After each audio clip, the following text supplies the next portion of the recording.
In this video, I'll be answering the question, how do you practice the law of attraction? My name is Tobey from Training Business Pros. Thanks once again for joining me. I truly believe in the law of attraction. I have manifested many of the wonderful things in my life using this specific law. Yet many people still misunderstand it, and a lot of people don't really know about it at all.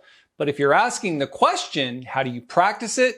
I've got 7 things in this video that you absolutely must do in order to activate the greatest amount of attraction in your life. And if you stick around for all 7, you'll have a very clear picture of exactly what you need to do, including some very solid exercises. Okay, we're going to get started right now.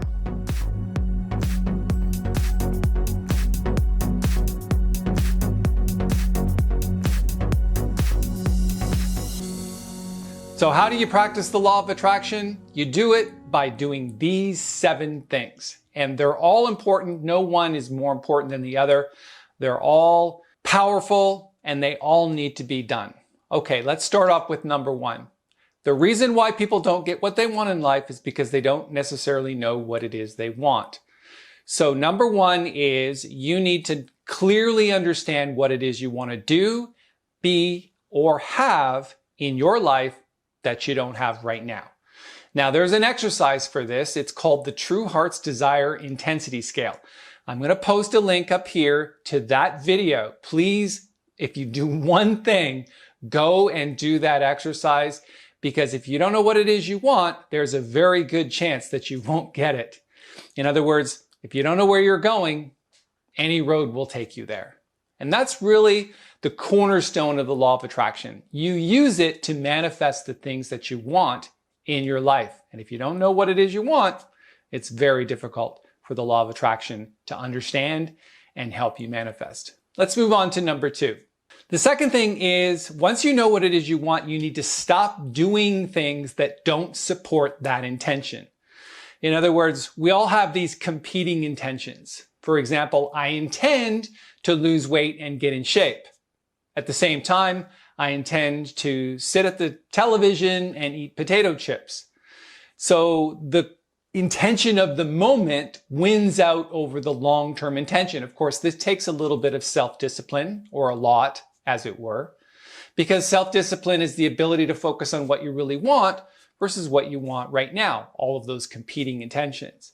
So number 2 is essentially just stop doing things that do not support your greatest intention, the things that are part of whatever you want to do, be, or have that you don't have in your life right now. That's what that True Heart's Desire Intensity Scale exercise will help you decide. All right, number 3.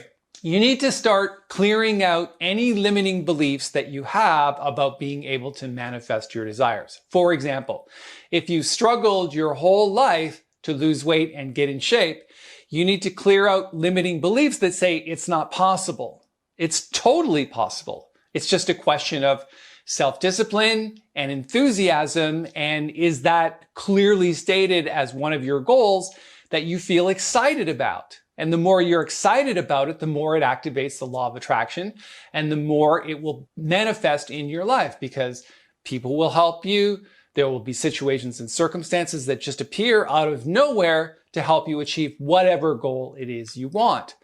And clearing out limiting beliefs means that you have to use mantras and sayings. For example, you need to say to your mind freak, hey, thanks for sharing, because the mind is always focused on icebergs that are right in front of you. And of course, if you focus on icebergs, you're going to hit more icebergs. And that's really what the law of attraction is. It's working all the time. It just might not be working the way you want it to work. And clearing out any limiting beliefs you have about manifesting is part of that process. If you need more examples on how to clear out limiting beliefs, let me know in the comments below. Or if you have an exercise that you do to clear out limiting beliefs, write it below. We'd love to hear from you. Okay, let's move on to number 4. Once you've done the first 3, then 4 is you got to start taking some type of action. Yeah, you need to stop doing things that are not supporting your intentions, but you need to start doing things that support your intention. For example, If you want to start and be successful in business, it's probably a good idea to learn from people who are already in business and have made the mistakes that you're about to make. So investing in knowledge is probably the best investment you can make.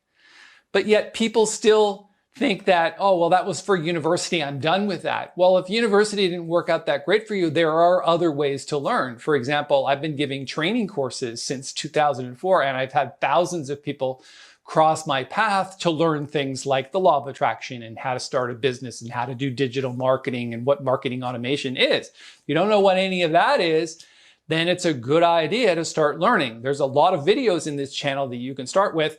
Pick something. If it resonates with you, then that's a good start. You can always ask me in any one of my videos what the next step is after you learn that one thing. Again, you got to take some type of action, and learning how to get what you want from others that already have it is probably one of the shortcuts you should take. The other thing is, in terms of taking action, whatever you do, make sure that it benefits others. If you help enough people get what they want, you can have what you want. Okay, let's move on to number 5.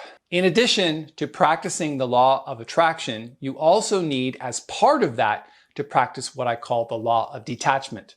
Some people call it the law of flow. Some people call it the law of letting go. Essentially, what that means is if you don't get what you want to do, be, or have in your life that you don't have right now in your time frame, in other words, I want this by next Tuesday. If you don't get it, don't shift back into old paradigm and start being disappointed again and worried and fearful and doubtful.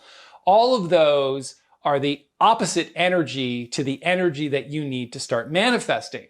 So practicing the law of detachment says, in its own good time, for the highest good of all, I desire these things to come into my life and into the lives of all those who hold this same intention. Again, that's really part of letting go of the outcome that's supposed to happen in your timeline. The universe only delivers results to people who are ready.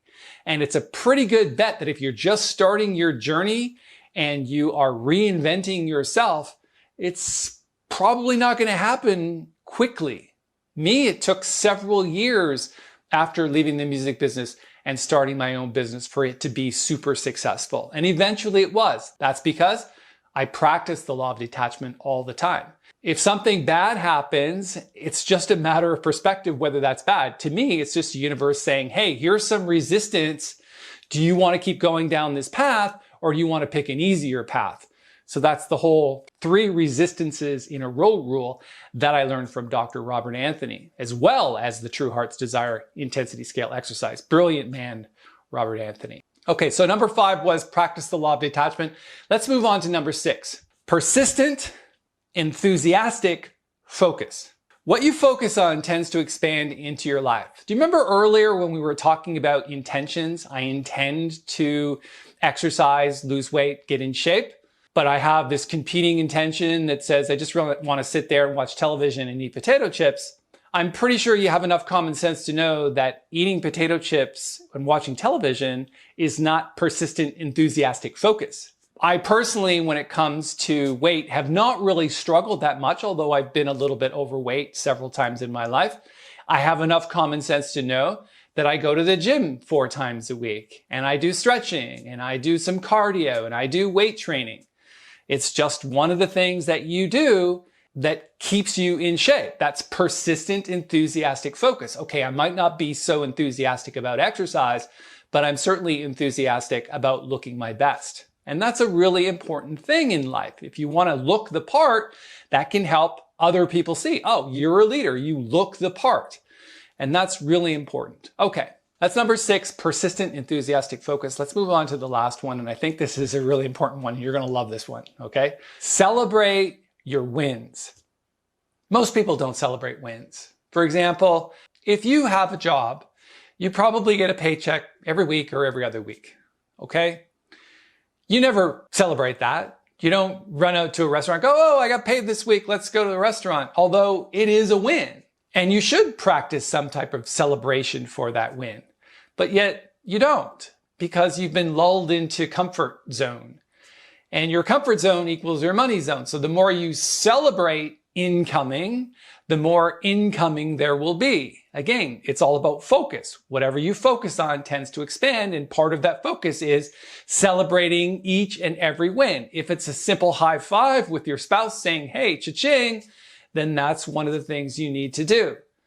So celebration is really part of that whole feeling of I'm getting to where I want to be. I'm doing what I want to do. I'm having the things in my life that I want to have and celebrating those things. That's super important to activating more of the abundance of the law of attraction. So there's 7 things that are really going to help you. I think that was as clear as I can be. If you have any specific questions or comments about any one of those actions, please write them below. And if you want to give me some feedback on how well it's working in your life, I'd love to hear that too. Thanks so much for your time.